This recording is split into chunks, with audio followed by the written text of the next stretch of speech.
Crime scene ghost.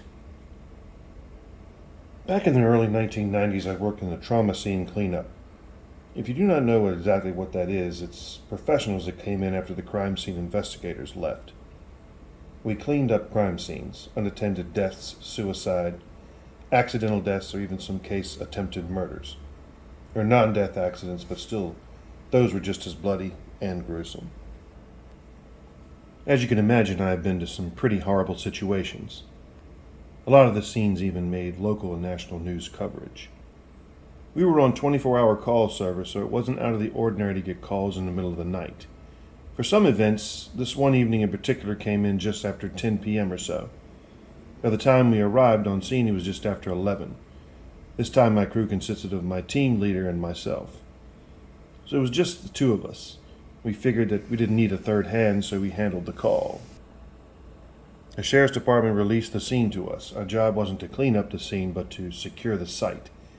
We would do this service, too, as a lot of public agencies.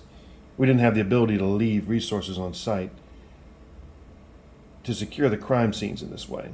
We were used to dealing with it, and most agencies used our services. The scene, it was in a well-to-do neighborhood, not millionaires, but people who were better than middle class. It was at the end of a cul-de-sac neighborhood, 2-story house, long driveway. We parked our truck at the end of the driveway and made our way to the scene. Most of the time, the deputies only told us to secure the scene, sign the papers allowing us on property, and then they were off. We go to the house. It was a murder-suicide with arson. From what I gathered, the father killed his entire family, wife and kids, and then set fire to his house and shot himself in the living room. Of course, when we arrived at the scene, bodies are never still there, but what's left behind is pretty bad. Most of the time, blood, bodily fluids, small fragments of brain, or even skull. A coroner doesn't remove every tiny piece, but we're used to that.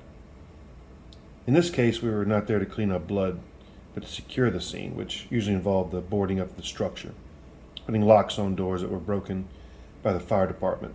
Sometimes they cut holes in the roof to vent out the fire, and sometimes they cut holes in the walls to search for hidden flame.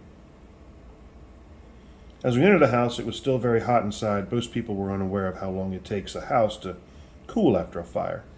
But in contrast with the crisp, cool air outside to the hot, humid, smoke-filled air inside, you begin to sweat a lot, and wearing dust masks don't help.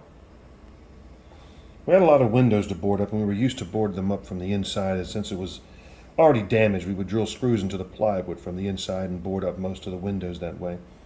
Others, like large sliding glass doors, we would place plywood outside and reinforce it with 2x4s inside and bolt them, sandwiching the frame as to secure it properly. You see, the reason why it's so important to do all this is because some sites like this become an attractive scene for kids, teens, and even some adults. Some try to break in to see what happened, a morbid curiosity, or some will break in to steal any valuables left in the home. In other cases, we had to chase teens and homeless away, so it's not entirely out of the realm of finding people already snuck inside. As we were inside, like I mentioned, it was hot. We were sweating, and as in all fires, the utilities are often shut off, so we had a mounted generator in our truck. We'd run the extension cords and use battery-powered lanterns. My co-worker and I were in the process of boarding up the back windows that were in the kitchen and dining room. Like I said, we only had the light from the lanterns inside, and the entire house was dark and getting darker. As we placed each board over an opening and shutting out any moonlight that came in. As we're working on the windows of the kitchen, I felt like I saw a shadow behind me. I just thought it was my imagination and didn't say anything to my co-worker. We both heard a loud thud from upstairs that made both of us jump. However, we both have been doing this a long time, and we know that homes that suffered fire damage often make loud noise as the water mixes with the intense heat. They make wood expand and pop, so we just assumed that's what it was. Not a moment later, I saw my coworker turn and look behind him. He did it in a way where you would expect someone to be in a defensive position, like expecting to confront someone. He turned and looked at me and said, "I think something's been watching us. I keep seeing shadows." And he looked at me with a look of concern as he said that, "Look, this doesn't seem right." We both looked at each other like, what the hell? Just then we heard more noises from upstairs. It actually sounded not like a house settling from fire, but like someone was going upstairs through things. We used to carry hammer hatches as sometimes we would need to cut things like using an axe and hammer, so we considered our defensive weapon if we need to, or if anything should ever arrive. We grab our lights and head upstairs, and we're fully expected to find some teen or burglar ransacking for valuables. And since we're not there, in a security type form, we just usually tell people leave or we will lock them inside and call the cops. Most of the time, people that we've encountered seem more afraid of us, but we're also somewhat afraid of them. We went room by room looking for the intruder and found nothing, other than signs of the murder that happened upstairs. It's funny, but back then the bloodstains and bloody handprints of the last moments of someone trying to escape with their lives didn't affect me as much as seeing everyday mundane things like kids' toys or the bathroom where maybe the eldest daughter left all her makeup and stuff for the last time, or the food left out on the table from dinner. I can't explain it, but it's almost like most everyday things affected me more because it's their life that was normal up to the time they were killed. So we head back downstairs and say to each other, we are letting our minds mess with us, and if you had known me back then, I didn't scare easily, as by that time I've seen so much and been to other people's nightmares almost on a daily basis. As we're working, we both jump and look behind us because, well, we keep seeing shadows. Now, some might think that it's been cars driving by or something outside, but that wasn't the case. The house was set deep back in a cul-de-sac, and when you were in the front of the house, the driveway curved down and to the right, so unless a car magically jumped over our work truck, you couldn't see anything driving down by the street.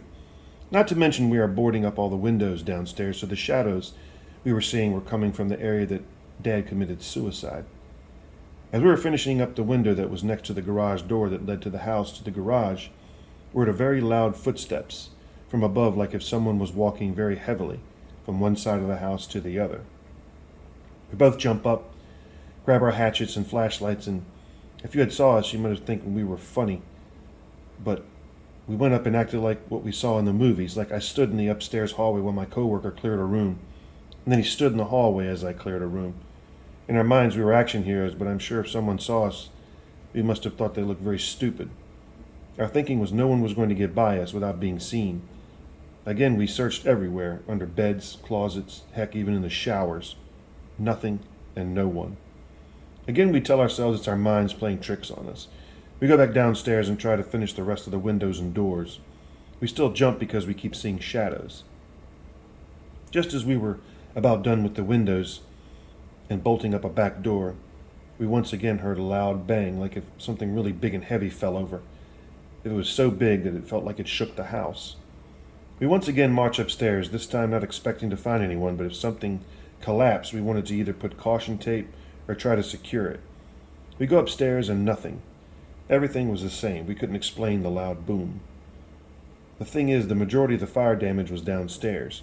The upstairs did have extensive smoke damage, but what I assumed that the dad of the house did was pour gasoline downstairs in the house, then set it on fire and then shot himself. So the majority of the fire was there in the basement or downstairs. We decided that our job was complete. The only thing left to do was close the front door, and since the fire department used a heavy entry tool to bust the front door open, it wouldn't lock on its own. So in cases like that, we drill in a latch, like you would put on a gate and put a padlock on it. I was drilling in the latch as my coworker was putting all our tools in the truck. As he comes back to me, I was putting the last screw in. We closed the door and put the lock on, and just then, from inside, we hear a loud bang, bang, bang. Someone or something was pounding on the door from the inside. You could see the door moving. You could feel the vibration. It was real. I jumped back and turned to look at my coworker as he's running down the truck and starting the ignition, and me standing there, frozen. I see he's already pulling out of the driveway, so I start to run with the drill and keys in my hand, and I'm calling out to him, "Wait, wait," and I finally jump in the truck. He is hauling ass out of the neighborhood. We get to a major street heading in the freeway. I suddenly remember the back of our truck is open. I tell him to pull over and let me close it. I tell him, "Hey, the back of the truck is open. Stop." He said, "F that, I ain't pulling over till we get back to the shop." I finally managed to make him stop. I get out and close the back of the truck and ask him to let me drive. We never went back to that site after that night. We told the story a few times to other coworkers and friends, but we would get weird looks. I mean, we sort of downplayed it, but we knew what happened.